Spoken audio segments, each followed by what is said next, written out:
Hey everybody, welcome to Love and Reload, the voice of the relocation industry. I am your host, Ben Cross. I'm so blessed and honored to be here in beautiful Hillside, Illinois at MiniMoves headquarters. It's, I don't know what it is, maybe 15 degrees outside. We're all bundled up and cozy. I know we got requests here for the hat. People want to see the hat. Shout out to Sandra. I got John Alianello here, COO and president of MiniMoves. Hey, Johnny, how you doing? Good. How are you doing, Ben? Oh, great, great. I'm cozy. I'm toasty. You know, I'm ready. Yeah. I'm ready for anything at this point. Well, it's been cold here. Yeah, that's for sure. It's nice. You know, it makes you appreciate things. Right. This kind of weather. You know, yeah, builds character. You know, sure does. Yeah. Well, it's pretty cold. Yesterday was actually colder than today, so you caught a break today. Yeah, but I know you were down the street yesterday. Yesterday was like -6 or something at one point. Very I think. Yeah, so get in the comments here. I want to know who you are, where you are, how freaking cold is it where you are. We're going to talk about a lot of things today. We're going to get into things Chicago. We're going to get into top 5 mob movies at some point here. You know, we're going to talk about the future of the moving industry. We're going to talk about the MiniMoves story. It's a really cool story. I've been kind of a fan of this company for a long time. I've known John here for a while. So we're going to kind of get into some of that stuff. I want to hear your comments and questions as well. Sandra Clary says, hoping Ben's hat makes an appearance on today's call. Sandra, you put in the comments, we delivered for you, Sandra. So here's the hat. People say I look like Randy Quaid from, you know, the Griswolds or whatever. But, you know, I don't think so. Shout out to Brian Rivers for that. Tim Quirk checking in. MiniMoves is no little thing. Thanks, Tim. Appreciate it. Leave the comedy to me, okay, Tim? Sandra Clary sees what you did there. She's being nice. This is great. Tim Quirk, celebrate good times, MiniMoves. Rory McLeod shouting out, Sandra, it's cold anywhere. What's up, Rory? Georgia, it's cold in Central Florida, too. Georgia, what's cold in Central Florida? Let me know. Hit that like button. Get in the comments here. Gabriel Wacker, hello from Kansas City. Uh-oh. Are you a Chiefs fan, Gabriel? Let us know, Gabe. All right. We got some Chiefs fans running around here somewhere. Yep. Got a couple Chiefs fans in the building. We sure here. do. Yeah, we got a couple of guys wear the jerseys every Friday, so big Chief fans here. Yeah, Chiefs Kingdom is in the house here and live and well. You're not a Chiefs fan, though, are you, John? You know, I think I do. Listen, I do like the Chiefs, but, you know, I do like Buffalo a little bit better. So we'll see what happens this weekend. Yeah, Buffalo's a good squad there. Jana Chesanowski, where it's summer down there in Rio de Janeiro. Jana, what temperature is it in Fahrenheit, please? Maria checking in from Chicago. What's up, Maria? It's good to see you. Daisy Sinclair looking and sounding great. Looks like defrosted. Yeah, slightly defrosted. I don't know, hat on or half off? Yeah. What do you think? I don't know, John. We'll probably take it off for now. You're going to get heated up in here eventually. Yeah. So Big Mike Klarner checking in. Looking good, Ben. Michael. It's good to see you, Mike. Love Mike. That's a great guy. One of the great guys in this business. He is. Jennifer Anderson. Hi. Oh, it's freezing in NY. You're in Long Island, I think, Jennifer. Greg Hoover. What's up, Hoove? Looking good, Nanook of the North. People like to bust chops in this business, don't they? That's one of the things that makes it great. Mike Falia checking in from SoCal where it's winding and 80. Oh, my gosh. Hope you guys are doing okay out there. Mike, Jillian Guzda, love the hat, checking in from my warm and cozy office in Dallas. Jill will complain about the cold, drafty office all the time. But you know what? It's not like Chicago. No, it's not. Chicago's my town. Yeah. My town. Are you born and raised, John? Born and raised Chicago. Live in the suburbs now, but spent most of my childhood days in the city of Chicago. Spent a lot of time in the city. Great restaurants, great bars. So spent a lot of time down there. Now I'm getting a little bit older, so I kind of stay in the suburbs. Yeah, you're not. Yeah. I've spent some late nights, early mornings in Chicago. Yeah. Rob Zeitz checking in from Cambridge, Mass. Wicked Smart. Allison McDaniel from Alaska. Georgia says it's 40. All right, nice. We got Brandon over here working his volume. That's good. Tech enabled over there. There we go. Looking good, fellas. No, Gabriel's not a Chiefs fan. Mark Colmer checking in from Denver. Look at that. Look at that. We got a ton of people checking in. You're a popular guy, John.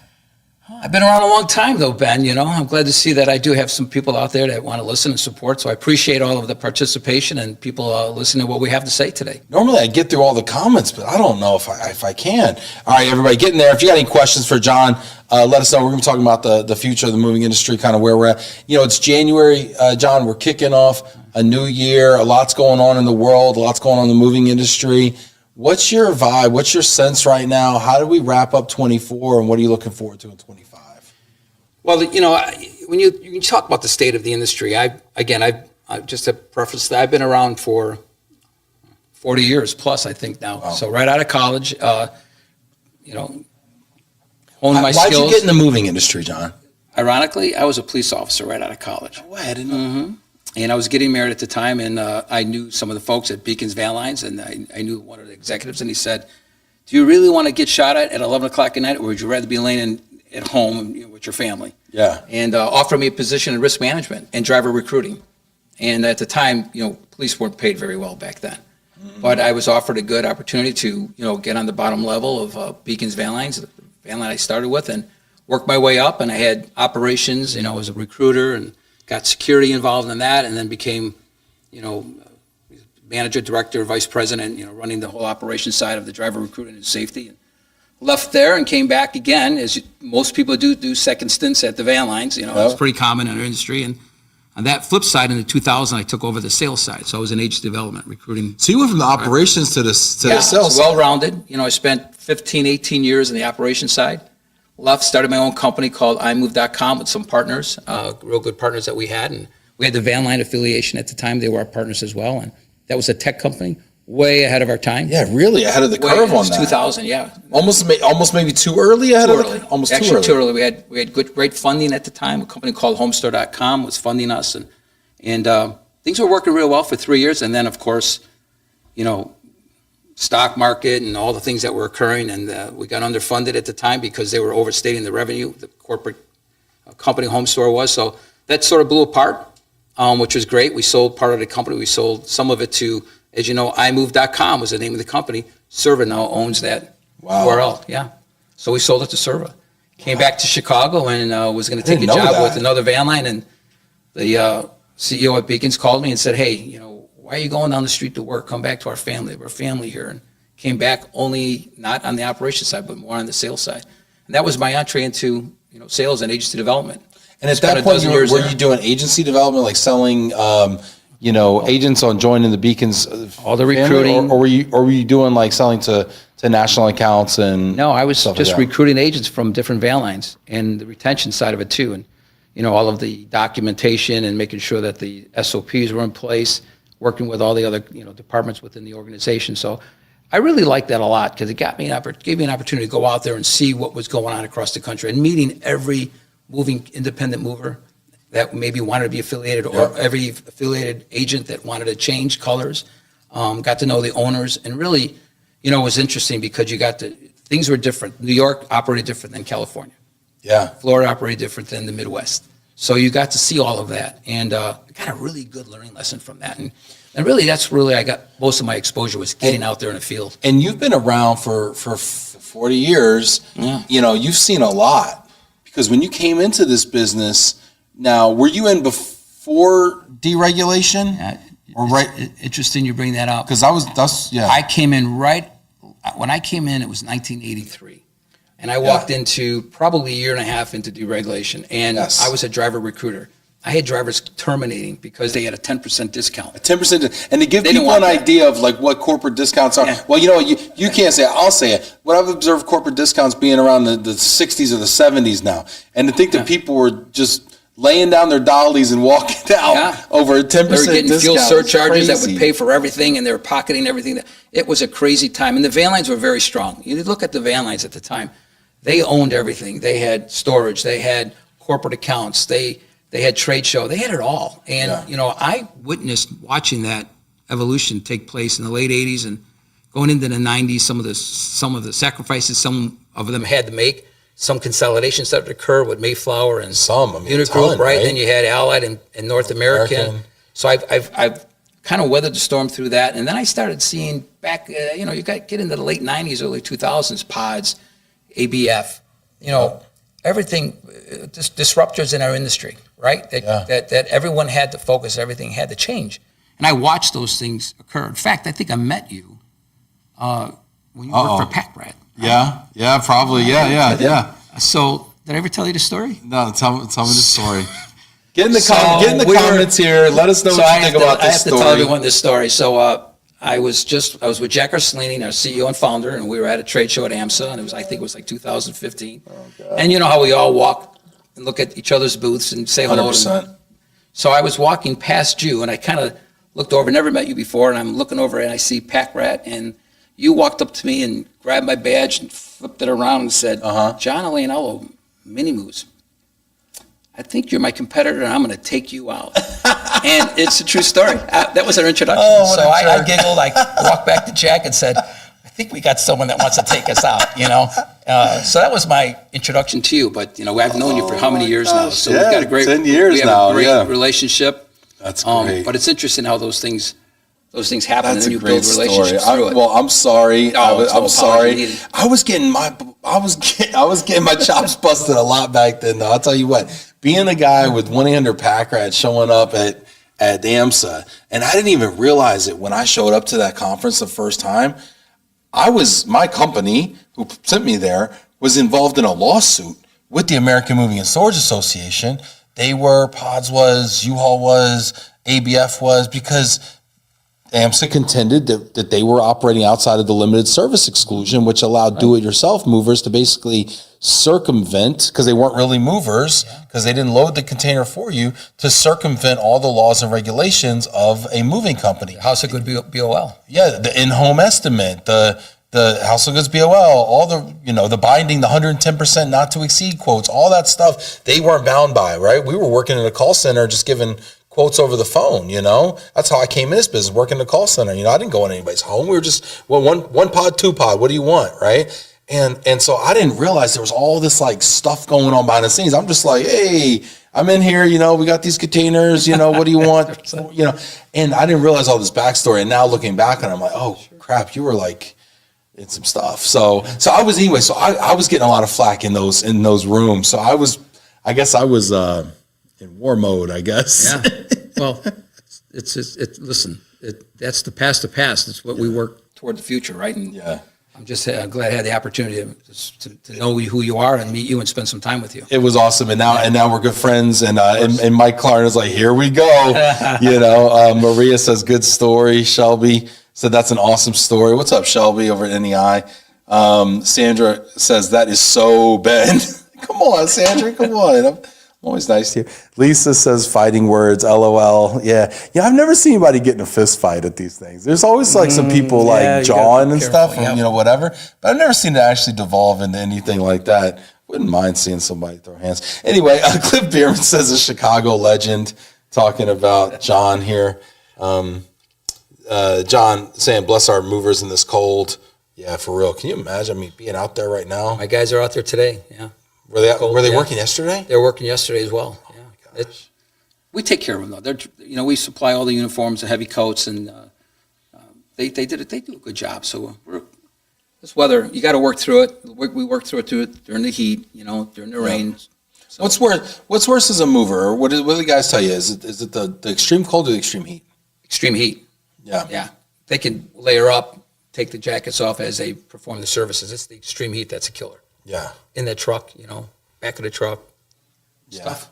Yeah, for real. I can imagine what Florida goes through during the summer. I can't, or Arizona. It's 110 plus, right? Alfonso checking in. Welcome to Chicago. Thanks a lot. Mike Falia, met my wife in Chicago, best city in the country. Mike Falia, you're a big diners, drive-ins, and dives guy. What is the one restaurant I should eat at here in the city? I want your opinion on that. Cliff Bierman says, see you at Illinois Movers Conference, John. This is great. People here also in Hillside. What's up, Dawn? Good to see you. So you've been in this business a long time. I got to ask, I love talking to people that have seen so many cycles, business cycles, right? And there's all these things that go, what was like in the last 40-something years, I mean, you've been through a lot of cycles and a lot of changes. What was maybe the most disruptive change or the craziest cycle you saw? 2007. Really? Yeah, I think when the market fell apart, and you got to remember that 94 and 95 were good years in our industry across the board, and there was a lot of growth. And when everything came to a halt in 97, and I was in agency development at the time too. So I 2007? 2007. Yeah. I'm sorry. So I experienced more of that than anyone because I was trying to recruit, and then I had to retain. And now you're in a position where great companies, 30, 40, 50 years, second, third generation, going out of business.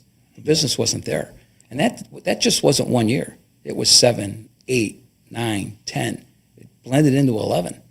It really did go on for a long time. You had to have sustainability. You had to have money in the bank. The guys that didn't have money in the bank, they went out of business, you know. Consolidation again occurred. And I think that's where the disruptors came in. That's where the rogue movers moved in, right? Yeah. After that recession, then things changed, and they continue to change. Yeah. How do you compare '08 and on to like what we kind of saw? Like, I mean, COVID 20 was terrible. 21, 22 were some of the best years we've seen. And then 23, 24 have been tough for a lot of people. I mean, have they been tough for you guys? I mean, what do you compare it? Is it the same? Do you think we're going to look back on it and say some of the same things about it? I think, you know, Jack Arslini, our CEO and owner, founder of companies, very bright man, and he's a visionary. So when we saw the things happen in 2023, we knew we couldn't sit still. We had to evolve, and that's what we do here. It's all about evolution with our organization. So we got into international. 2023 was rough for everyone. Bad year, right? Yeah. 2024, we started our international division, and we've had that now a year. So we had to diversify in terms of not relying just on our corporate business and our COD.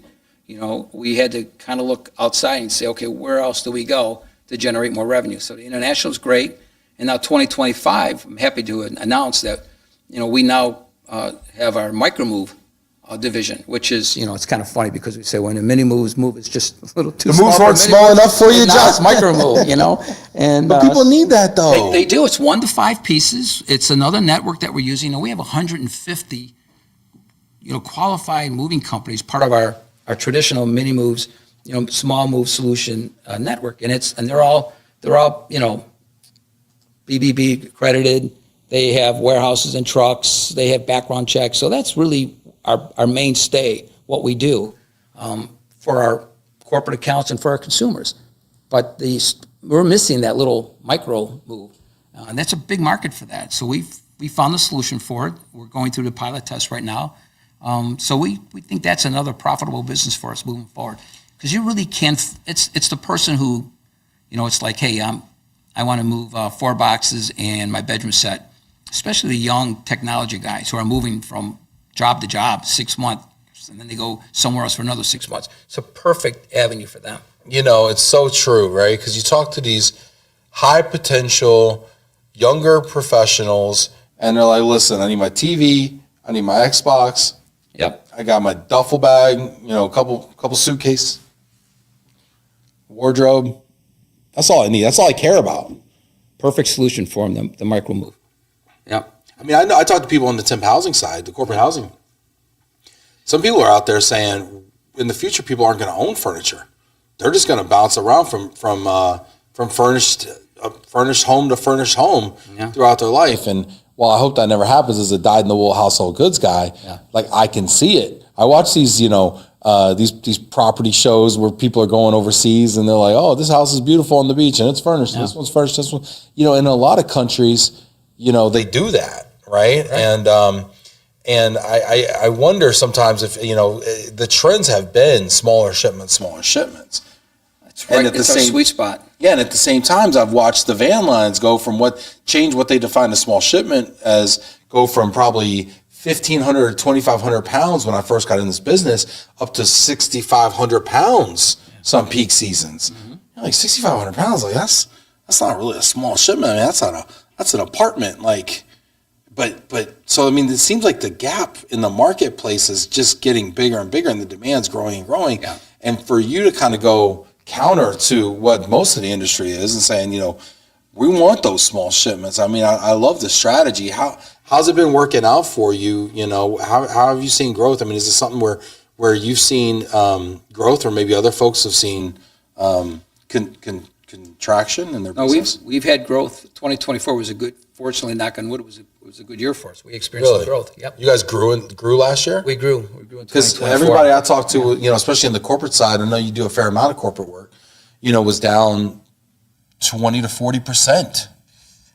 Yeah, I'm hearing that. You know, we've got good people in the organization, and we've got some real good relationship on the corporate side, RMCs. We have some direct corp too. It's a big piece of our business. And I think the consumers now have so many options to choose from. I think that's the biggest struggle we see. Almost too many options. Too many options. You're exactly right. So we have to define who we are. And we do a great job internally here just trying to walk them through steps. Because when we're someone that wants a DIY or do it yourself. Yeah, DIY, do it yourself. They want that, but then we convince them like, hey, by the time you do that, here's what we can offer you. You know, it's a white glove service. It's a pickup.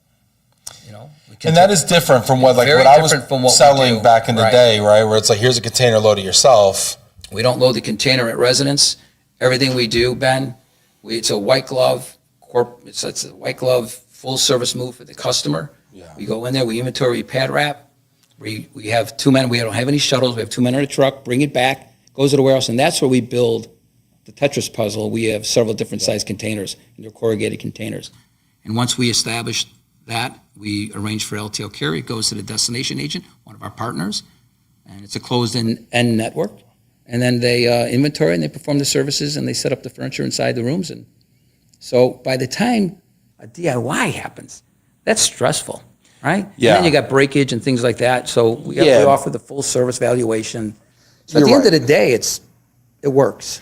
You're so right, because I remember, honestly, I've moved every way you can move at this point in my life, you know, and as you kind of grow up, you go from throw it in a pickup truck to get a U-Haul to maybe get a container to getting a full service move, you know, and you kind of go up the scales. You get a little more money, you get a little more stuff, you get a little older, you know, your friends don't help you anymore, et cetera. So you kind of experience all of it. And a missing piece, the rub, if you will, pun intended, is with these do-it-yourself options is the lack of protection. And once you load it in there, but who's accounting for the pads? Yeah. So you load it in there and you're not wrapping stuff properly because you don't have the stuff to wrap it with. And everything smashed and smushed and rubbed and dented and scratched. And it's like, and it comes out and you're like, maybe I don't even want this stuff. I have to get on my dresser fell apart. So, you know, I think that the full service is a really good point. I got people checking in here, asking questions, get in the comments here, ask these questions here. I actually do want to hear about the history of MiniMoves because I know you guys have been around a lot longer than people may know. Interesting story. And I want to get to that, but first we got some questions and comments here. People are saying, many said that it was a true test of your longevity in this business if you made it through 2007. And if you did, you would last. Yeah, they say, what do they say? Tough times build tough companies, tough people, right? Zoe Reese says, I could think of a few moves in my 20s that could have used micro moves. Yeah, Zoe, for real. Cliff saying micro moves, great idea for corporate clients going into temp housing. Mm-hmm. Yeah, I mean, that's what the whole idea of it, right? Yeah, like that, almost like that unaccompanied baggage or that. Jay Hall, what's up? USI Law checking in, good to see you. Edgar Blanco saying hello. Shelby saying, have others seen a shift to moving furniture internationally to offering a furniture allowance?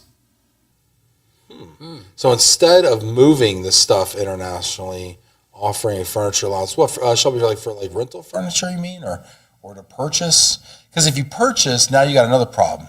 Because now you got to bring it home, and your company's not going to pay you to bring it home if they didn't pay you to bring it there. Yeah, right. That's not going to be in the policy. That's not going to work. So now you're talking about rentals. Shelby, that's a good idea. I would ask somebody on the NEI policy team. Edgar Blanco says, any positions available? Edgar wants to work here. Got any roles open, John? Reach out to our HR department. There you go. Feel free to give me a call. Love it. Maria's saying moving a young professional relocating for a new job is unique. It's now minimalism in moving, allowing flexibility and convenience with a focus on just moving their essentials. People are talking about the furniture allowance possibly. Cliff, Lisa, what's up? Get in the comments here. I want to hear from you all. If you got questions as well, put them in there. John, tell me a little bit about the history of MiniMoves, though, because that was one thing that I was kind of surprised about. I didn't realize you guys have been around so long. Yeah, we're into our 34th year. Wow. Interesting history. So Jack Arcelini, our CEO and founder, was in the broadcasting business. We're going back in the late 80s, right? And him and his lovely wife, Kathy, they decided to get into pack and ship arena. Now it's UPS, right? So They started out with one franchise here in the Chicago area, and they built it to 25 franchises. Wow. But the interesting thing is, Jack was still in the broadcasting side. People would walk into the store and say, hey, you know, my son's moving, he's going to Illinois State or U of I, whatever, and you know, he's got 4 boxes and a futon. Do you ship the futon? Because I know you ship the boxes. Yeah. No, we don't. So that is where the light bulb went off in Jack's head. He started to think there could be a solution here.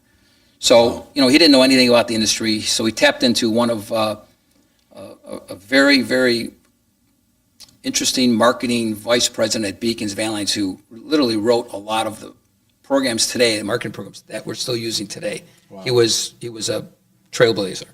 So Jack talked with him and asked, you know, what does the Van Lines do with these small moves? And his name was Jack Harms. Jack Harms said, nothing. So avoid them at all costs. Yeah, Jack's like, I think I have an idea. So yeah. He started out with a few trucks meandering around and literally, you know, knocking on moving and storage doors and saying, hey, listen, what do you do with your small moves? I know, do you do anything with them? No, we don't. Well, you can refer them to me. I'll pay you $50 or whatever to refer it. If I book it, you know, you get the money. And then that built from this handful of trucks to, you know, a location in New Jersey, a location in Chicago, a warehouse location in Phoenix. Wow. And he started to build the momentum, right? And this was all, you know, grassroots approach. Him and his wife were building the company. So he was kind of an entrepreneur. Very already. entrepreneur. He was a trailblazer. Yeah. In our industry for small moves. And he had his own operation in New Jersey and Arizona as well. Yeah. He was able to manage, and he had trucks. You know, he had the trucks meander around, you know, the inner cities of Jersey and, you know, in Chicago, and then he would cross dock it into his long haul trailers, would bring it to different. Now it took 4, 6, 8 weeks to get your stuff, but it was small moves. People were more patient back then too. They were okay with it, you know, and so he was doing that for quite some time, and that kind of brought him into, you know, the mid '90s and into the early 2000s, and then that's when, as smart as he is, he started to recognize things are changing. People don't want to wait 4, 8 weeks for a bedroom set and my furniture. So he tapped into a couple of IT guys, and he said, there's got to be a better way of doing this.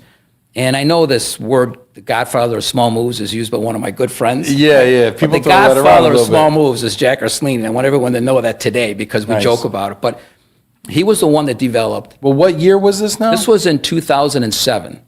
He took a step back and he said, okay, and I knew Jack back then because I was working for the van line and we were actually friends and we would have lunch. Well, when was MiniMoves though established? 1991. 1991. Yeah, that predates because even Pods started in 98. I remember. No one was really. It was even they had to own. Yeah, even they had door to door. Those guys, remember those? That was 94. Yeah, that was 91 predates all of that. We watched, you know, Jack watched people and I watched people get into this business and get out of the business. Wow. And that's the sustainability MiniMoves had. Just keep the evolution of what he was doing at the time. So in 2007, he took a step back and said, all right, I need to change the model. No longer are we going to wait, these people are going to wait this long. So he developed the containerized model. And it wasn't using lift vans. He went out and developed his own proprietary corrugated container that, you know, fits a 3-cushion couch, right? Yeah. King size mattress. You couldn't do that in a lift van. Right, lift vans, because those end up on the OS rack. Exactly. And most moving companies, the OS rack, the oversized rack, is where you stick the stuff that doesn't fit in the lift van or the storage vault. Yep. And he started now calling moving companies saying, hey, listen, here's the model, you know, the OA and the DA services in your location. Can you provide the services for me? I'll arrange for the transportation to get where it needs to go. And he started doing that. And that's kind of where I was sort of like, because he was talking to me, we were trying to get the Beacons deal put together. And then by 2010, things again, right? 2008 crashed and Jack pulled back. God bless him because he survived through that time. And then I joined him in 2012. And when Beacons was sold to Wheaton Van Lines, I recognized, well, you know, I've been around the van line for a long time. Maybe it's a time for a change for me. I've been doing this quite some time. And I knew Jack had a great model. We just need to get it to the next level. Yep. So when I came on board, I think there might have been 8 employees at the time and probably 18 to 20 service providers. Wow. So Jack and I sat down and we said, okay, what do we need to do to grow and who do we need to bring in? And we just kind of quietly, and we were always in the shadow back then of the van line. So we were like the best kept secret. Yep. No one knew really who MiniMoves was. They did, but they didn't. Yeah. And we just sort of month by month, year by year, we started building momentum. We started getting into building a network, and today we have 150 service providers on network. We have, we still have our location in Chicago here. We've got 52 employees, and we're still continuing to evolve. And I think that's one thing that kind of kept us going was firm believer in evolution. You never sit still. Never. There's always someone behind you trying to do the things that you're doing. So you just got to continually change the model. Well, and you've seen that a lot in the small shipment space. I mean, I came in and I was, try to get a piece of that, and I remember that, and it was a hard space to be in, and it's gotten way more competitive than when I was in there too. I mean, a lot of folks are popping up. You got these forwarders that try to do it and stuff, but I mean, I think your proprietary containerized model is kind of interesting, and I think you make a really good point because you got a sofa or a king size bed. You may have a small shipment, but I mean that bed may be one of those 20 items that you can't live without, that king size bed or that sofa, Right. And that's a big deal because as soon as that goes into a separate container, now your cost just doubled. So I think that's really interesting, and so I love what you did there, and you talk about having competition and get in the comments here. I want to see what y'all think about this, and I want to talk a little bit about innovation and things like that, and what you see coming forward. Rob says, I could see MiniMoves being popular in Boston for college kids and young professionals. Yeah, totally. Cliff Bierman, I was at an Allied agent in 2000, and we used MiniMoves for all of our small shipments the van line did not want. Are you actually, it's funny you talk about innovation, are you actually able to partner now with those same van lines and those same van line agents that maybe were competitors in the past or whatever? That's a great question. So the answer is yes. So we've always had great relationships with the van lines. We don't compete with the van line. That's not our space. We don't chase after the large shipments. 5,000 pounds and under is our sweet spot. Yeah. So there are relationships we still continue to do with some of the major van lines who recognize that there are markets they can't service today, that their agents don't want to serve, so they don't have the capability. And they know there's a strong lead coming through, and we work with them on we work things out the way the compensation is going to be, and the important thing is we're taking care of their customer, so they don't lose that customer. So by us servicing us, we always remind the customer, hey, thank you for using blah, blah, blah. This is MiniMoves. We go through our preamble, and then now that customer could go back to that van line again, maybe for a large move. So that's the relationship we have with van line. We're friendly, we don't compete, we recognize and respect who they are and what they do. Yeah. Yeah, and I got to think, you guys compliment kind of what they do and frankly probably take some problems off their plate because if they're trying to dispatch that 2,000 pound shipment, that's three weeks, a lot of them, based on their transit guides. Yeah, interesting. And nowadays, if we look at kind of the way your business is kind of comprised, I mean, what's your mix of business if you don't mind kind of talking about it a little bit? I mean, how, consumer versus corporate, what's your mix like right now? So, we have a SCAT, of course, so we do a little bit of military. So our mix is probably 5% military, and our international business is growing. It's about 5%, and then you got about 50% is consumer, and then you've got good percent. The last piece of that percentage is 40% or whatever corporate. 40% is corporate. You talk about international. And corporate's growing, yeah, which is important because you see what's happening in the industry today. We're very successful grabbing market share. I think that's the growth we see, and that's what we saw in 2024. We just grabbed more market share. Mm-hmm. Hey, shout out to Hosea checking in. What's up, Hosea? Hosea Botley here in Seattle says, well, it's sunny day in Seattle today. Yeah. Okay, take them where you can get them.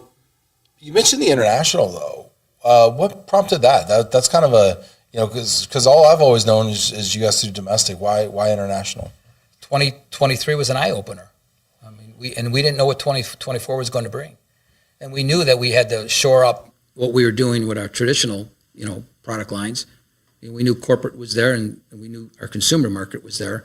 But we had to do things differently. So we thought, okay, what's the next step? And we were always trying to develop the MiniMove. So that was always something we kept in our back of our head for 5 years. We just couldn't find the right model, how it worked, and the pricing. But we knew we could go after the international business because that's something, that's an easy, low-hanging piece of fruit. And we brought the right people in, and we got all the licensing, we did all the things we're doing, and it's a profit center for us now. Oh, that's really cool. Yeah.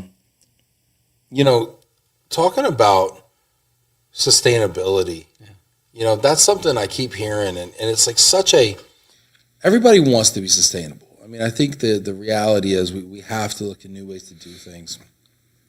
And sustainability means a lot of things, but I mean, from an environmental sustainability standpoint, it's something that's really plagued the moving industry, the trucking industry at large, but the moving industry specifically with the amount of, you know, paper that we go through, the amount of our carbon footprint. I mean, moving has traditionally not been a very efficient process, right? You know, it's irregular route and everything, you know. And I've seen on RFP since I got into this business. You know, what are you doing to greenify your supply chain? How are you, you know, doing things differently? You know, what are y'all doing? You know, how do you answer that question? What are you doing nowadays around sustainability? You know, our marketing vice president, Scott Free's an awesome guy. He's got a slide in his presentation about sustainability, and it's kind of like dumb luck for us because we were just doing what we were doing. So, you know, by using the corrugated containers, right? They're reusable. Right? By having, are they recyclable too? They're recyclable. Corrugated of course they go right. Heavy duty cardboard. And we do that. We you know, we'll do a sweep of all of our network and say, what do you have that's, you know, that needs to be brought back in for repurposing, and then we'll push it over to. How many times can you use a container like that? Probably 4 to 5 times. Okay, so not as many times as a lift fan, but the fact that you can recycle. The fact that you can recycle it's important, right? And the fact that we don't use paper pads is important too. Yeah, so that reduces our carbon footprint. We have, you know, true furniture pads. You know, Jack always tears. You know, every time I tell him we need to spend money to buy more pads every year, tears up. But it's something we've been doing forever. So that in itself, and not only that, because we use, you know, LTL transportation, we reduce the carbon footprint when it comes to fuel. How is that? What does that mean? Why is LTL? And by the way, for those of you who don't know, LTL less than truckload, so not a full truckload, but you know, a pallet or two kind of thing. Yeah. Why is that better? So when you look at a traditional van line driver, you know, he picks up 12,000 pounds here, 6,000 pounds there. Small shipment that's 5,000 pounds. He's meandering around the country, scooping up these orders and then delivering them. Right. We just pick it up locally within a 50-mile radius, sometimes closer, obviously 5 miles away. And then we bring it to the warehouse, and it's a straight shot from our terminal A to terminal B, delivering our. That's really interesting. So how many miles do you think? How many miles do you think you save? I mean, have you guys ever done the math? That's a lot of math, probably. You put me on the spot because I don't want to quote something that I should have. We don't do math on the show. I should have had that. We just guess it's directionally correct. That's all that matters. Well, we're just movers, right? How about this? Thousands and thousands of miles. Thousands of miles. Thousands. Thousands of miles. Yeah. Love it. But that's important to us too. So and we've gotten inquiries from our RMCs about what are we doing for that. So and there's other things that we're going to do to you know quantify that. Yeah. I mean, those studies can take a while, but. Yeah, I'm always curious, you know, how people are doing it, and those things seem to be pretty impactful. You know, I'm really fascinated by people that are successful in the consumer space, though. Going back to something we kind of talked about, how challenging it is to aggregate demand in the consumer space. There's so many consumers just running around on the internet. There's so many options out there. You know, I hear people use things like the paradox of choice, right? There's so many choices out there. You can't make a decision. You don't know what's what, who's for real. You go on Yelp, you see 5 stars. Well, there's just 2 guys loading a U-Haul. You don't know what you're even looking at, you know? Road movers, everything. Yeah, and they got a 5-star review from 3 people, and you don't even know. Meanwhile, you got somebody that won the Mover of the Year award over here. Has been a 100-year-old company that's got a 2.7 rating, and you just don't know what's what out there. How do you even get customers to call you, or do they even call you? Is it some other way? I don't even know nowadays. Yeah, that's a good question. So, you know, of course, you got your organic marketing, right? You've got your website and, you know, and the marketing campaign. We've got a very good marketing department. We're out there. Probably people are seeing us now because we're just marketing blitz all the time. But you got to remember, we've been in business since 1991. Yeah. the name MiniMoves, right? And all of the moving companies across the country that we have relationships with, that started out back in the day where they referred business to us. Hey, you know what, I can't service, but call MiniMoves. Here's their 800 number.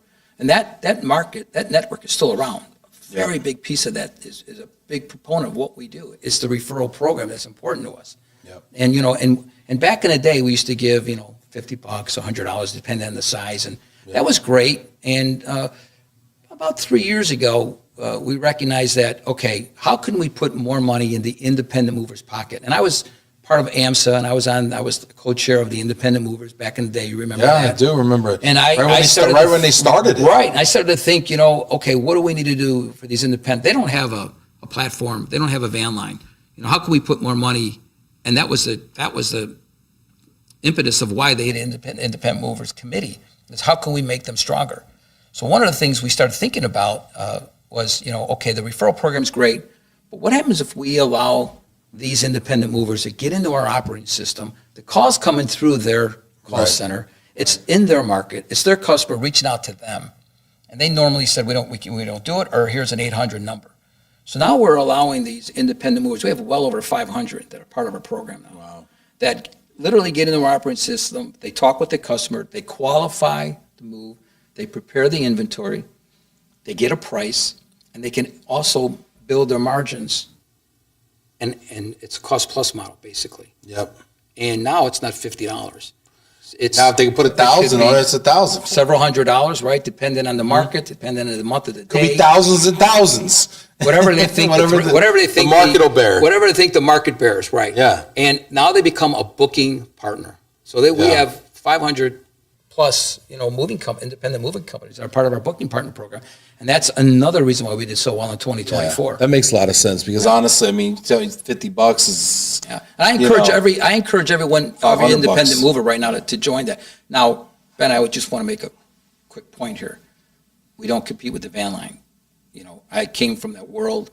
We respect the van line and the agency agreement. So no van line affiliate agent is allowed. It's a cardinal sin for them to come into our program. We don't allow them to come into our program. They don't have the access to do so, to book, because now what you're doing is you're deteriorating the opportunity that, and they're part of a van line, we respect. Because they would be in violation of the agency agreement. And we're friends with the van line. It's just never going to happen. You know, and my word, people who know me, when I say my word's my bond, my word's my bond. Yeah. Never going to happen. Yeah.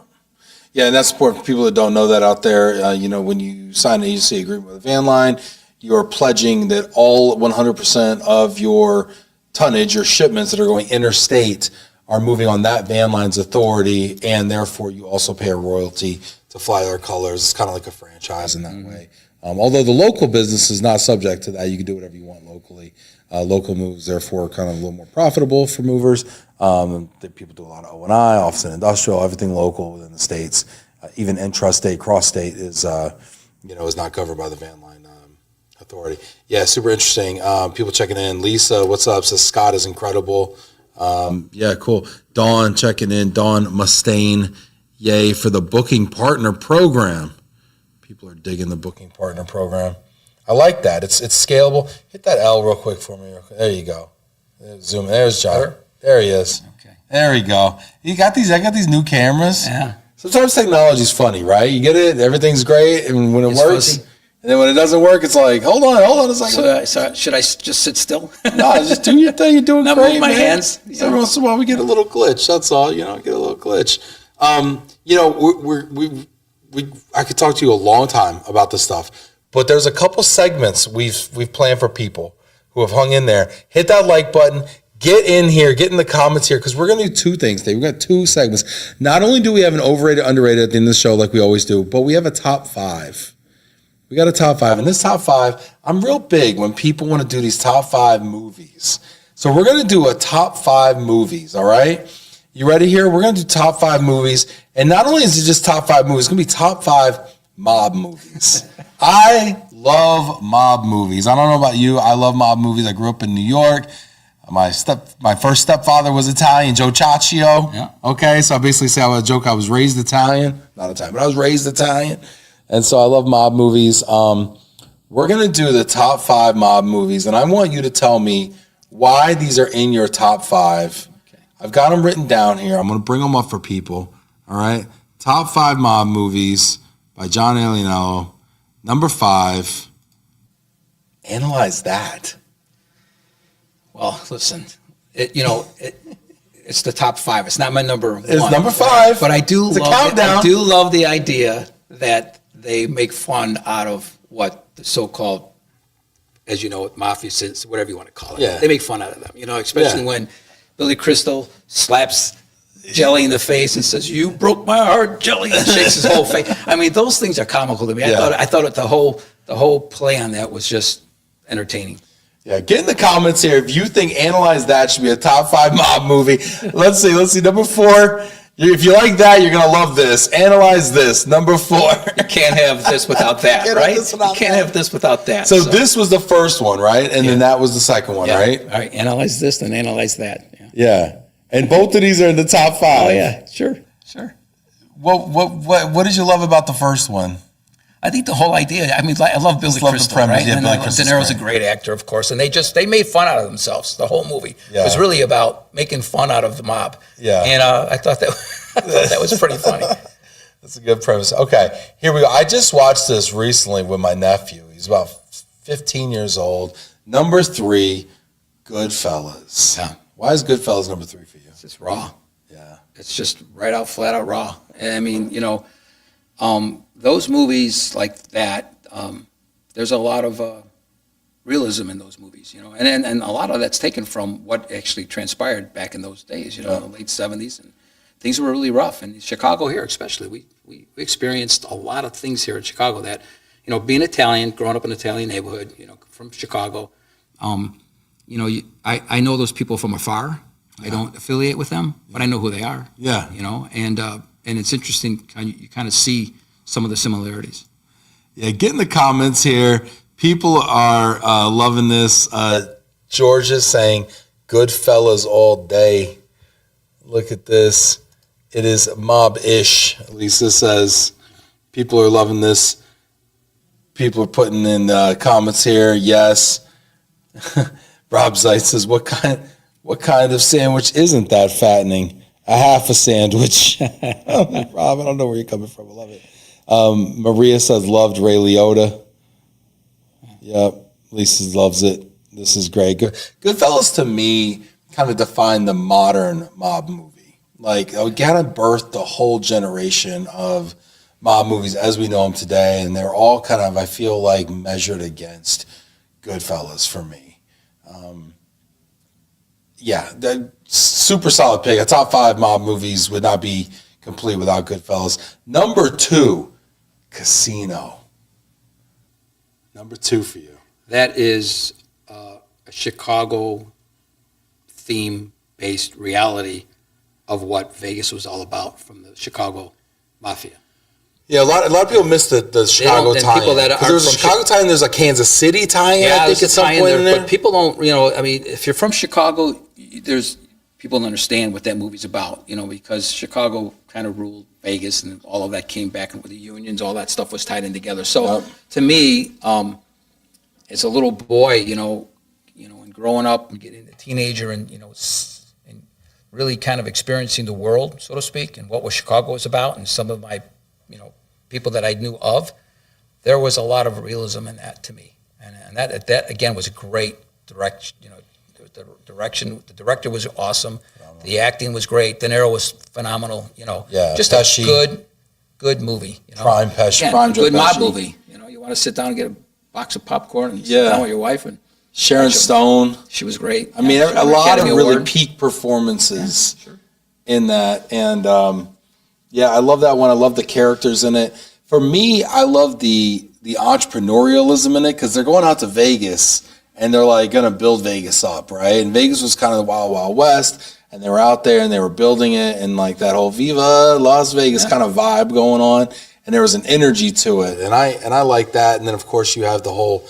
It was almost like 2 films. You have the rise and the heady building up and rise of the money making and building empire building, and then you have like, okay, when it becomes too much and it gets toxic and it gets crazy and it gets out of control and stuff goes off the rails. No one's above the law. And codes start getting broken and holes start getting dug, and you know, back home doesn't feel like they're getting their piece, and it starts getting really crazy.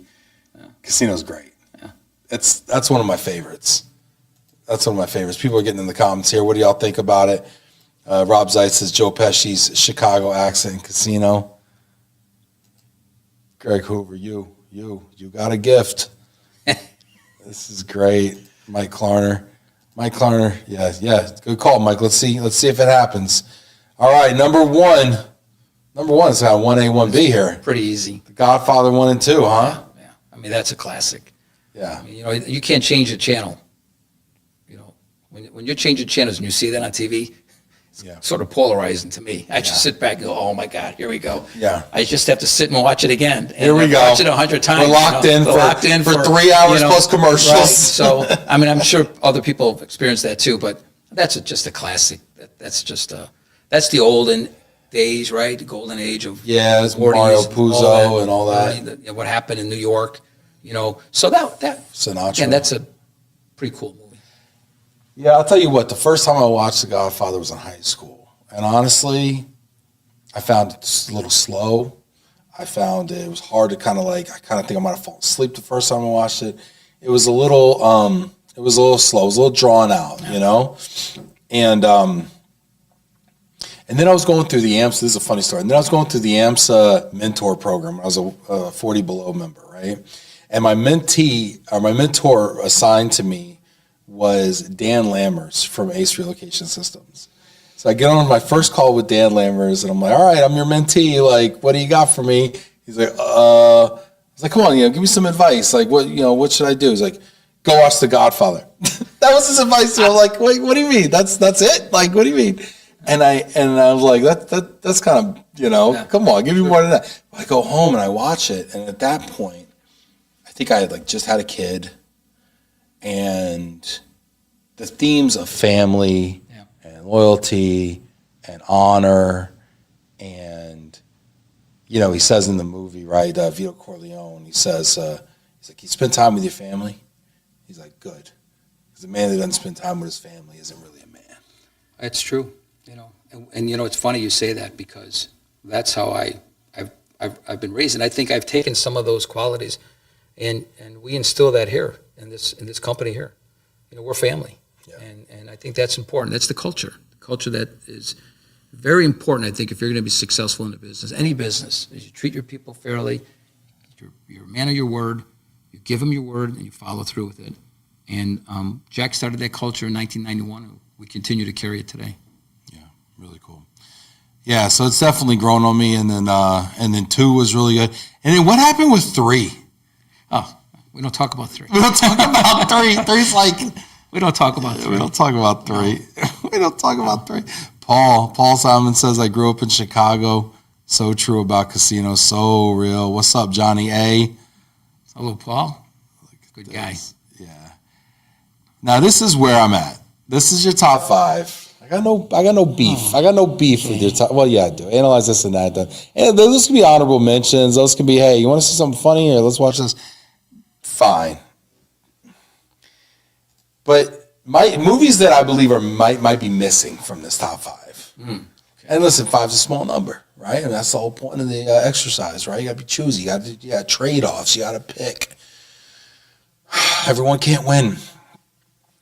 But somebody brought up Rob Zeitz. And Rob, I give you a lot of guff, Rob, but you're one of the brightest guys that watch this show. You know what my favorite mob movie is of all time? A Bronx Tale. Yeah, that's good. I missed that one. Cologino. Yeah. C. What was your best scene in the movie? Now you just can't leave. Exactly. You know what's funny? Lock the door. You walked in here. Me. I'm in here, right? You walked in here. I'm in here with somebody. You come in, kind of look around, close the door, and it was like, whatever. We talk. You leave. The guy turns to me. He's like, I know he closed that door, and I was kind of like, what's about to happen? You know what I mean? I was like, yeah. I was like, now you just can't leave. What's about to happen? When I walked in start earlier. busting some skulls in there. Yeah, That was a great movie. It's a We great had film, we right? had a closed door meeting. Yeah, well, because they, in the scene, if you haven't seen it in the scene, I'm gonna spoiler alert. You haven't watched it by now, like forget about you. But these biker gang comes into the neighborhood hangout to the bar, and they're having drinks. They're being disrespectful. They're breaking stuff. They're being disrespectful. And they're asked to leave a couple times, and then they don't leave. And then he goes to the door and he locks and he says, Chaz Palminteri, he says, now you can't leave. And then everybody's face drops because now they know they just picked with the wrong people, right? They messed with the wrong people. And then all of a sudden the guys, they start whacking them over the head and they beat these guys up and smash all their bikes. And it was just so good. It was so good. Yeah. I got to see it. I do, in that same theme, I do have a thought that I want to make sure I get across to the folks listening. I've been doing this a long time, right? Real long time, and share your knowledge. Mm-hmm. People who've been in this industry for a long time. I recognize that probably 10 years ago when I was sitting at a board meeting. I wasn't a board member at the time at AMSA back in the day, and I started seeing folks that were my mentors.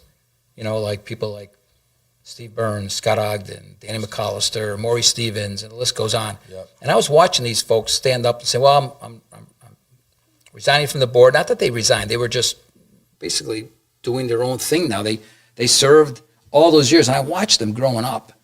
And I remember just sitting back thinking, I've been part of the AMSA team for a long time, and I thought, God, I've been doing this 30-plus years. Maybe it's time for me to give something back. Maybe it's time for me to do something bigger than what I'm normally doing. Take my knowledge and apply that and help the industry. And I encourage everyone to be part of IAM or to be part of the MSC ATA as I continue to do so. Share your knowledge. There are people out there that have been in this industry a long time. The young generation, we have to feed them because they're our future. And that's where the growth is going to come. And that's how this industry is going to survive. Yeah. Is by taking your knowledge and pushing it back down. Well, and then having a say-so, too, in the direction this industry is going. And I think it's important, too, because younger people want to come in here and they want to innovate and do all this stuff, but you really have to understand where you've come from to understand where you're going to go, right? You need the history. Yeah. You need to understand what happened with deregulation. You need to understand what happened with 07, 08, because that's going to inform, frankly, the stuff that's going to happen in the future, right? If you understand what happened in 07, 08 and beyond, you're going to understand, what's going to happen after COVID. Right, you're gonna have these cycles, and stuff like that, right? Because you said right before 07, you said 5 and 6 were great years, right? And so you get these boom bust periods, right? Yeah. And so I think it's important to know that stuff, right? Because then well, gosh, one was terrible, 2021 was terrible, 2022 and 23 were phenomenal. 2020 was terrible, 21, 22 were phenomenal, 23, 24 will be terrible, but that means 25 is probably gonna be a pretty good year, because you get these pent up demand cycles, things like that. And so you're 100% correct. We got to share the knowledge and embrace embrace what's coming down the road, right? AI. Yeah. We don't even. I'm not afraid of it. I don't know much about it, but I'm encouraged to learn more about it. Yeah. How can we apply that to our everyday business? How does someone like you in your place though, like make time to sharpen the saw with things like AI? Because it'd be really easy for someone like you to say, "Listen, I got younger people in the organization are going to figure that out," or whatever. Like, do you like play around with ChatGPT? Do you? Yeah, we use ChatGPT. Yeah, our marketing team is Scott again. He's again moving us forward, right? So I'm part of all of what is going on all the time. It's my responsibility, of course, of the day-to-day operations. But I want to be a sponge. I'm still. I talk about this. I told this the other day. I want to be a sponge. I want to learn as much as I can. And I was thinking the other day, and I'll maybe end this with this, but you start reflecting on your life, and you start reflecting. I do have a lot of fuel in my tank still, and I'm in no desire to slow down and do what I'm doing. But when you look at a train and you look at where you're at when you come out of college, right? You want to be grabbing onto that engine. You want to be that first car, train leading. We don't know where it's going, but it's going, right? Yeah. It's going fast. And then as you start experiencing things, and the ups and downs, you go from one car, now you're the next car.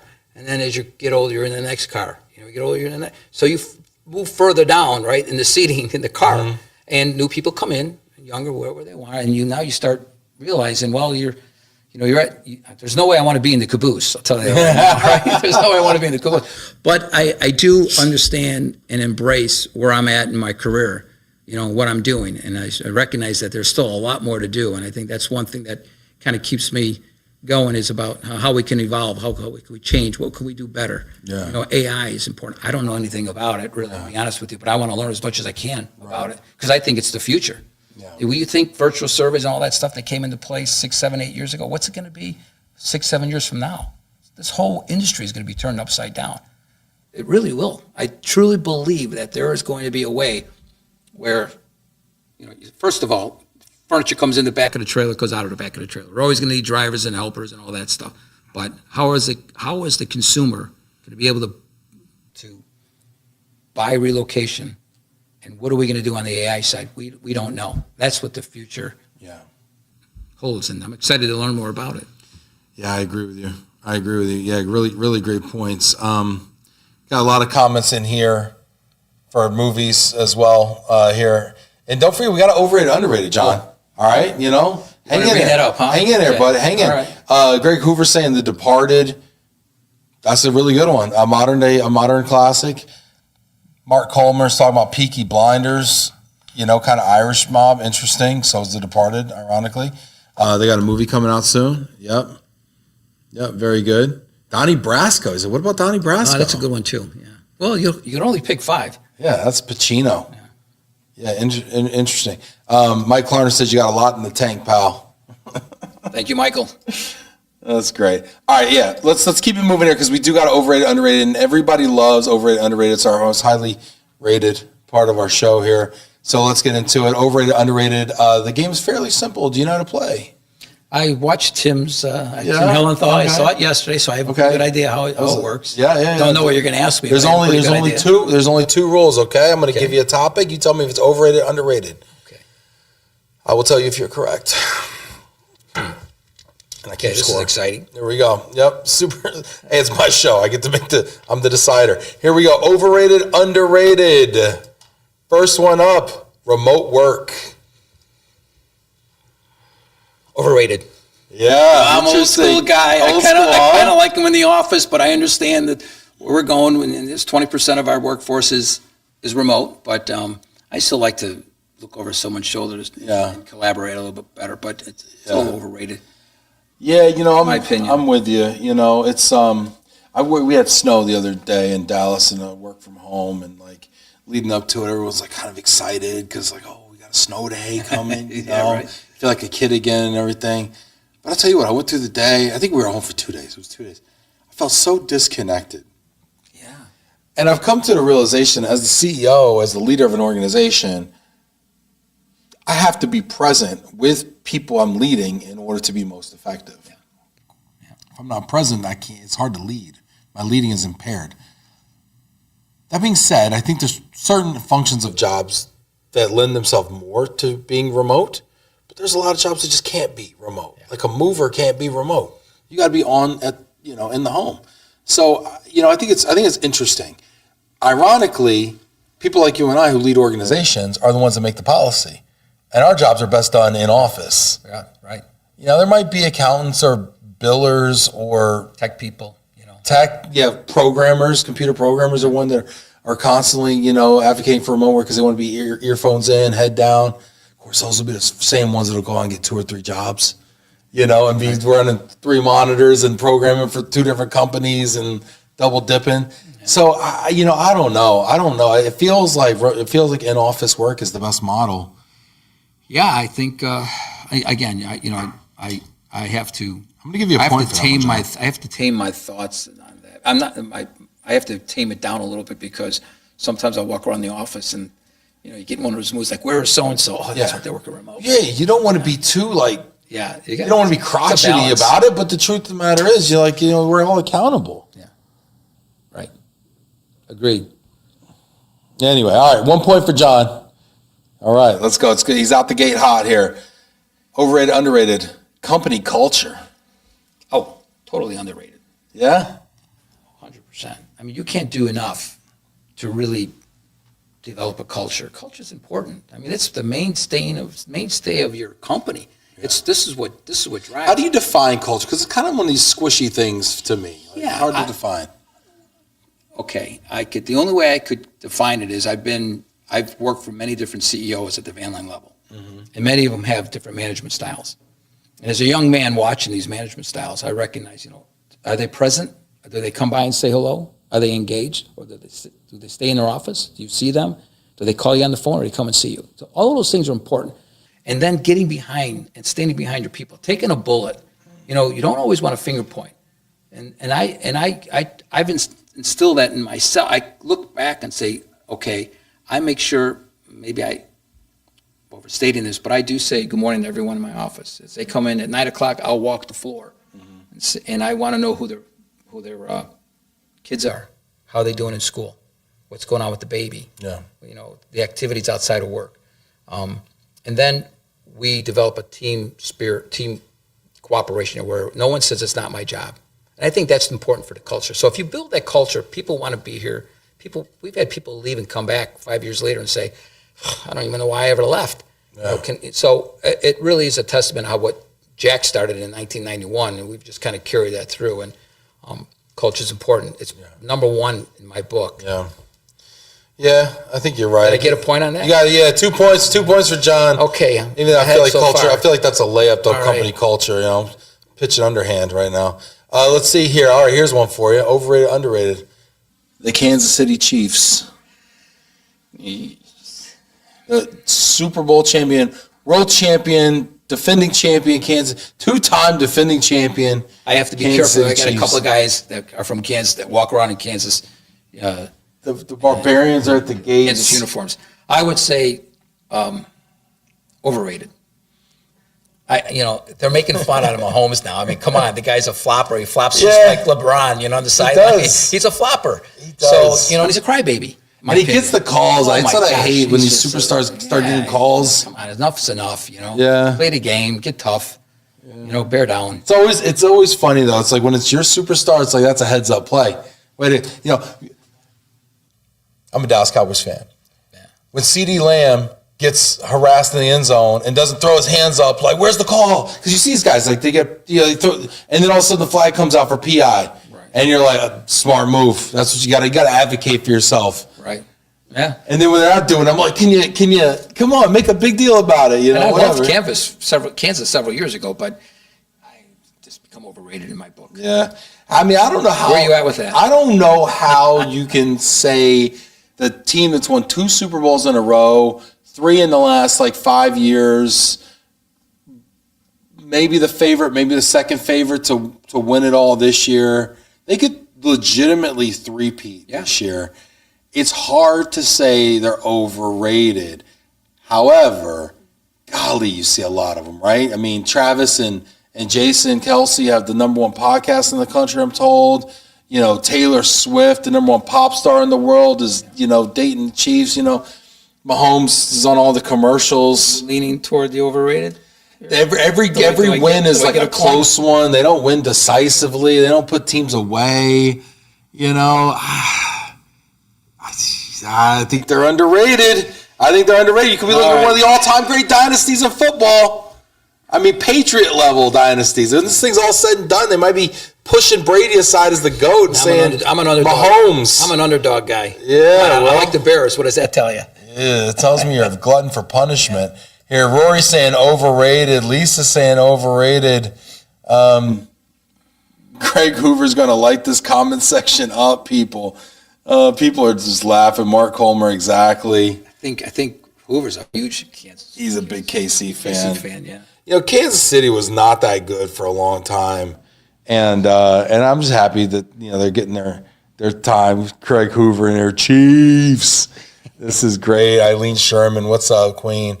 This is Zoe Reese says they couldn't possibly be more rated. All right, let's go. Let's keep it moving here. Overrated, underrated. EVs, electric vehicles, overrated or underrated, John? Oh, gosh. Well, I just got an EV, just so you know. Oh, wow. I just did about a month ago. And Wow, sell out. I'm just kidding. it's overrated, just to let you Well, know. I feel like in the transportation industry, you're not allowed to have listen, one. I get or anxiety something. driving around with my tank at a half a tank. let alone drive an electric car. So How do you feel when your cell phone battery's on 49%? Are you freaking out too? Anxiety. out. So Now imagine driving your cell phone I've got around. grandkids now, so my wife needed a larger car. So she liked that Cadillac Lyrics, and got a friend of mine that's got a dealership, so gave me a good deal. And Lyric, it's supposed to be I nice. recommend anyone that has an EV, get the level 2 and install it in your garage. You don't want to be sitting in front of Target or Walmart for about 45 minutes scrolling through your phone waiting What's to get the level charged. 2? It charges within 4 hours versus, if you just plug it in, there's a traditional way you can plug it in, but you got to have the level 2 because it charges quicker. Okay. And the power charge is what you see at stores, and that charges you within 40 minutes, but you're still going to, my time's more important than 40 minutes and wait. For sure. Like I said, I got anxiety, so I got to have a half a tank of car. Well, now, how's the Lyric? Because, I'll be honest with you, I don't really care what's under the hood. I'm looking for a nice cushy seat. Give me a good captain seat experience. I want a nice big leather seat. I want a nice electronics, that's what I care about. I don't really care about I don't care what you're burning under that. Car's hood. cool. I mean, Car's cool. They did a great job, and it's state of the art. It's a pretty car, and it's great for my wife and the grandkids, and they're safe. So it works for us. It works for her. Yeah. I mean, these electric cars, here's what I will tell you. They're torquey as all get out. Yeah, they're fast. They're fast. I mean, a Tesla off the line will beat like any Ferrari, Lamborghini, whatever off the line in the 0 to 60. So I think that's kind of cool. As a person that rides in the back of a lot of them, because a lot of Ubers nowadays are Teslas, I can't stand getting in the back of a Tesla. It's just like sitting on. I'd rather sit in one of your containers, honestly, than sit in the back seat of a Tesla. Yeah, it's right. like it's so austere and like rigid and everything. So I think that part I don't get with. I mean, for me, it's like give me a nice regular car, and then put something more efficient under the hood. I think Cadillac did a good job. Get the level 2, install it in your garage, and you'll be happy. Now, is it like an SUV or what is it? Yeah, it's like an SUV. Is it smaller than an Escalade though, right? It's smaller. It's probably the size of like the Blazer, or a X5 Cadillac. It's that size, mid-size SUV. All right. I'll check it out. Well, you might have sold me an EV here, John. You might have sold me an EV. All right, you get a point for that one. You changed my mind. 3 for me. 3 for you. He's keeping score here. He's taking my job over here. Let's see here. Last one. You ready for the last one? This is gonna be the difference between getting a B or getting a F on the test here. Okay, you're either going to get a 60 or an 80 here. Okay. Let's see here. Overrated, underrated. Chicago beef sandwich. Oh, come on. Have you had one? I had one for lunch. Definitely underrated. I had one. Did you really? Did you get it dipped? I got it. Did you get it dry, dipped, or truly bathed? I got it soaked in. Soaked. I got it They call bathed. it bathed. I got it bathed. I went to Al's #1 Italian beef down in the city, in the Loop, or whatever. I think that's what you call it. And I got a medium with provolone, hot giardiniera peppers, soaked or whatever, dipped. Soaked, dipped, bathed, whatever you want to call it. And I ate that thing. I brought a napkin out. I got a napkin. My mom made me a napkin for Christmas called an airplane napkin. Has a buttonhole in it. Really? So it's like a cloth napkin. That's cool. And you button it here. Yeah. I mean, talk about a gavone, right? You talk about an old school gavone, right? Instead of it's innovation, John. Instead of tucking it in when it falls out, you button it right there. It's cool. Yeah, modern marvel. Yeah. And then you got like your whole like your placemat. You got a whole tablecloth situation. It's perfect. Wow, did you wear that today? Oh yeah, 100%. Awesome. 100%. Yeah, underrated. 100%. Right here, I got it right here. There it is. Johnny, this is it. Oh, show us. Yeah. Let's see. Oh, and so your Italian beef, 1,000% underrated if it's good. And that one was excellent. This one's kind of what's here. I'll flip it around for you. Go like this, right? And you go like the John's. Look at John's got. I am amazed. He's at like this. gape. Yeah. And then you come in here, you button it right here. Look, this is stocking stuff for all you people out there that want to get. Oh, this one's closed. Let me see. I got 2 buttonholes here. Check that out. Look at that. Look at this. That is a game changer when you're traveling. Bring this to conferences. Yeah, sit down. 100%. Yeah. You know what I tell people? I say, listen, I'm going to look like an idiot for 30 minutes. You're going to look like an idiot for the rest of the day. You get that mustard on your shirt. On your all right, I come here, boom, right? Awesome. I'm all set up, everybody. What do you think about that, huh? What do you think about that? Look at that, huh? Tell me, is this going in the stocking for And Christmas? I like that you got it in the color black. I got it black. Oh, Right? You don't want it in any other color. My mom gave me 6 black, 6 white. So if I'm wearing like a suit, I get the black. If I'm wearing a shirt, I got the white. Let me know what you think here. Lisa's saying, nice touch, LOL.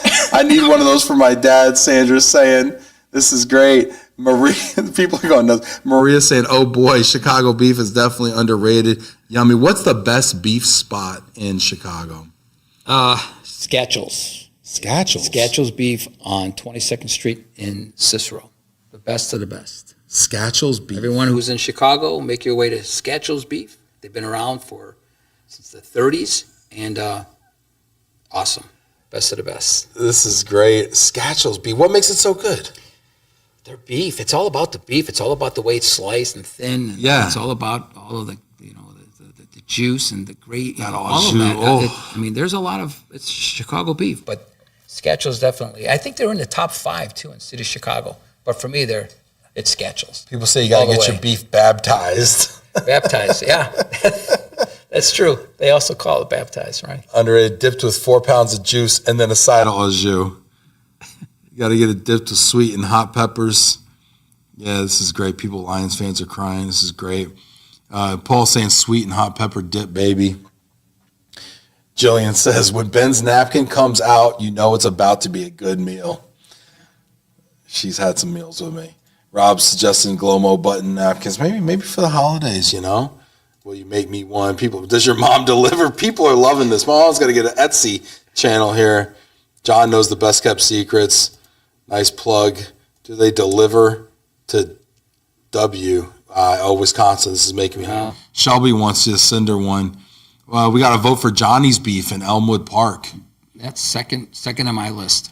Johnny's on North Ave. We almost went to Johnny's today on the way here, but they got no tables. Well, here's the deal with Al's Beef. They started the beef sandwich. You know how that's all the history of the beef sandwich. Oh, what's that? Is the wife of Al. He was a construction worker. So, back in the day in the 30s, you open up your can, your lunchbox. Yeah. And his wife would make him a beef sandwich. She would slice it. She'd put juice separately, and he would eat the beef sandwich at lunch. Well, his fellow workers started saying, what is that? And he would cut up the beef sandwich and hand it out, and that's how the beef sandwich got started in Chicago. Wow. And he took his wife's recipe and said, because it was always thinly sliced, and he opened up a hot dog stand, of course, and then the beef stand. Feeny, you got to make it. And then that's how beef. So those of you who don't know about Chicago beef, it got started by Al's Beef, his wife. Oh, this is great. Yeah. And they don't allow you to bring their own bib. Look, this is great. I love that story. That's fantastic. Yeah. I just can't imagine somebody's doing construction like eating that crazy. that stuff is like it gets on your hands. You got drywall in your mouth now. It's like you get really dicey. Asbestos in your beef. Yeah, Italian beef, 1,000%. Giving you a point for that one. That's 4 points, guys. That's an 80. That's a solid B where I'm from. Nice job, Johnny A. Really nice job. Cue the applause. Hit that applause button out there. Show John some love here on the LinkedIn or wherever you're watching here. This is great. We got people diligently hanging with us here. John, you've been a really great sport. This has been a lot of fun. Appreciate it. You want to leave people maybe with just a final thought before we sign off here? Yeah, I think 2025 is going to be a good year. Stay focused, right? Pay attention to your people and your customers. Yeah. Hey, and whenever you talk to customers, it's a good idea. I don't know how you feel, but every time I go talk to a customer, I feel warm and fuzzy inside. I got to get one of those hats. Yeah. I don't look very good. Hey, Chicago's calling me. I'm ready for another beef. Maybe I'll eat it outdoors this time. I'm prepared. Johnny A. over here, COO, president, MiniMoves out here in Hillside, Illinois. Fantastic. Great conversation as always. Ben, thanks for the opportunity. Oh, it's Greatly great. appreciate it.